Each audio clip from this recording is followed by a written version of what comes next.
আসসালামু আলাইকুম। আশা করি সকলেই ভালো আছেন। প্রিয় চাকরি প্রত্যাশী ভাই ও বোনেরা, বাংলাদেশ সুগার গ্রুপ গবেষণা ইনস্টিটিউটে নতুন একটা নিয়োগ সার্কুলার প্রকাশ করা হয়েছে।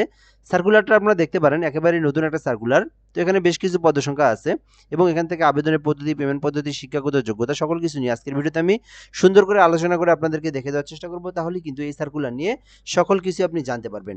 আর একটা বিষয় হচ্ছে, এই চ্যানেলে যদি আপনি নতুন হয়ে থাকেন অবশ্যই সাবস্ক্রাইব করে রাখবেন। বাংলাদেশের সরকারি যত নিয়োগ সার্কুলার আপনি আমার এই চ্যানেলের মধ্যে পেয়ে যাবেন।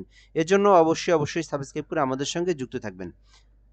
এখানে দেখতে পারতেছি আমরা বাংলাদেশের সুগার গ্রুপ গবেষণা ইনস্টিটিউট বিএসআরআই ঈশ্বরদী পাবনার রাজস্ব খাতের নিম্ন বর্ণিত শূন্য পদে অস্থায়ী ভিত্তিতে নিয়োগের জন্য বাংলাদেশের প্রকৃত নাগরিকদের নিকট হতে অনলাইনে আবেদনের জন্য আহ্বান করা যাচ্ছে।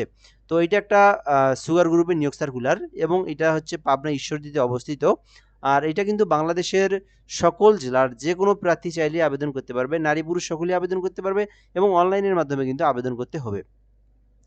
এক নম্বরে যে বিষয়টা দেখবো, এটার পদের নাম শুধু একটাই আছে, তো কিন্তু পদের সংখ্যা আছে 10টি। তো বৈজ্ঞানিক সহকারীতে নিয়োগ দেওয়া হবে 12 গ্রেডের, বেতন স্কেল 15 অনুযায়ী 2015 অনুযায়ী 11,300 থেকে 27,300 টাকা পর্যন্ত। যারা আবেদন করবেন করতে পারেন। 10টি পদের সংখ্যা আছে, 32 বছর পর্যন্ত আবেদন করা যাবে। আর শিক্ষাগত যোগ্যতা যে বিষয়টা চাওয়া হয়েছে, কোনো স্বীকৃতি বিশ্ববিদ্যালয় হইতে বিজ্ঞান বিভাগের যে কোনো বিষয়ে অনন্য দ্বিতীয় শ্রেণীর স্নাতক ডিগ্রি, অর্থাৎ আপনি যদি অনার্স হন অথবা ডিগ্রি হন, সেটা যদি আপনি সায়েন্স ডিপার্টমেন্ট থেকে পড়ে থাকেন, সেক্ষেত্রে কিন্তু আপনি আবেদন করতে পারবেন। খ নম্বর বলা আছে, কোনো স্বীকৃতি ইনস্টিটিউট হইতে বা ইনস্টিটিউট বা প্রতিষ্ঠান হইতে কৃষি ডিপ্লোমা যদি থেকে থাকে, তবুও কিন্তু আপনি আবেদন করতে পারবেন। অর্থাৎ আপনি কৃষি ডিপ্লোমা থাকলেও আপনি আবেদন করতে পারবেন, অথবা আপনি যদি বিজ্ঞান বিভাগ থেকে অনার্স অথবা ডিগ্রি পাস করে থাকেন, তবুও কিন্তু আপনি আবেদন করতে পারবেন। বৈজ্ঞানিক সহকারী পদে 10টি পদের সংখ্যা আছে পাবনা ঈশ্বরদী সুগার মিলে। যাই হোক, এই বিষয়টা আমরা দেখলাম। এখন আমরা এখান থেকে দেখব যে আবেদনের জন্য অবশ্যই আপনাদেরকে 18 থেকে 32 বছরের মধ্যে হতে হবে। 32 বছর প্লাস হলে কিন্তু আপনি আবেদন করতে পারবেন না।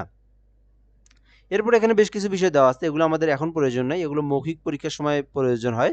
কি কাগজপত্র নিয়ে যেতে হবে, তো এগুলো অনেক পরের বিষয়। তো আমরা এখান থেকে দেখব, আপনি যদি এই সার্কুলারে আবেদন করতে চান, সেক্ষেত্রে অবশ্যই আপনাকে অনলাইনের মাধ্যমে আবেদন করতে হবে এবং অনলাইনে যে ওয়েবসাইটের মধ্যে আবেদন করতে হবে, সেই ওয়েবসাইটের নাম হচ্ছে bsriteletalk.com.bd। তো আপনারা নিজেরা যদি আবেদন করে থাকেন, নিজেদের ল্যাপটপ, পিসি, কম্পিউটার থেকে থাকে, bsriteletalk.com.bd ওয়েবসাইট থেকে আবেদন করতে পারবেন।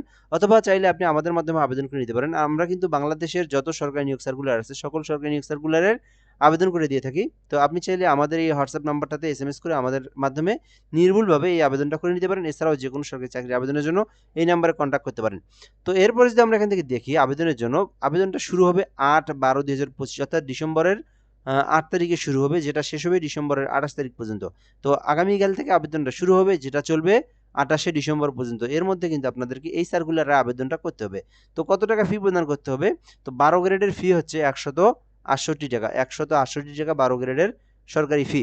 তো যারা নিজেরাই পেমেন্ট করবেন, তবে আপনারা এখান থেকে 175 টাকা প্রয়োজন হবে, কেননা দুইটা এসএমএস সহ 175 টাকার প্রয়োজন হবে। 175 টাকা টেলিটক সিমে রিচার্জ করে ফি দিতে হবে, নিজেরা আবেদন করলে, নিজেরাই পেমেন্ট করলে। এখন আমরা দেখবো এখান থেকে কিভাবে ফি জমা দিবেন। বিএসআরআই স্পেস ইউজার আইডি লিখে 16300 নম্বর আপনারা সেন্ড করবেন। পরবর্তীতে একটা পিন দেওয়া হবে, পরে আপনারা BSRI space ES space pin number দিয়ে 16322 নম্বর আপনারা সেন্ড করে আপনারা এই পেমেন্টটা দিতে পারেন। তো যখন পেমেন্টটা দিবেন, আপনাদের ফোনে কিন্তু একটা এসএমএস আসবে, ইউজার আইডি পাসওয়ার্ড আসবে এবং পেমেন্টের টাকাটাও কিন্তু আপনার কেটে নেওয়া হবে এবং আপনার কিন্তু ফি জমাটা তখন হয়ে যাবে এবং আপনার আবেদনটাও কিন্তু তখন সম্পূর্ণ হয়ে যাবে। তো এইভাবে কিন্তু আপনাদেরকে আবেদন করে পেমেন্ট ফি জমা দিতে হবে। আর এখান থেকে যে বিষয়গুলো দেওয়া আছে নিচের দিকে, তেমন কিছু বিষয় নাই। যদি আপনি আবেদন করেন, অবশ্যই আপনাদেরকে আগামীকাল থেকে শুরু হবে, 8 ডিসেম্বর থেকে শুরু হবে, যেটা 28শে ডিসেম্বর পর্যন্ত আবেদনটা চলবে। যাই হোক, এই সার্কুলার নিয়ে যদি আপনাদের আরও কোনো কিছু জানার থাকে সেক্ষেত্রে কমেন্ট বক্সে কমেন্ট করে জানাতে পারেন। ইনশাল্লাহ আমরা সেই বিষয়টাকে জানিয়ে দেওয়ার চেষ্টা করব রিপ্লাইয়ের মাধ্যমে। তো ভিডিওটা এই পর্যন্তই। ভালো থাকবেন। আসসালামু আলাইকুম।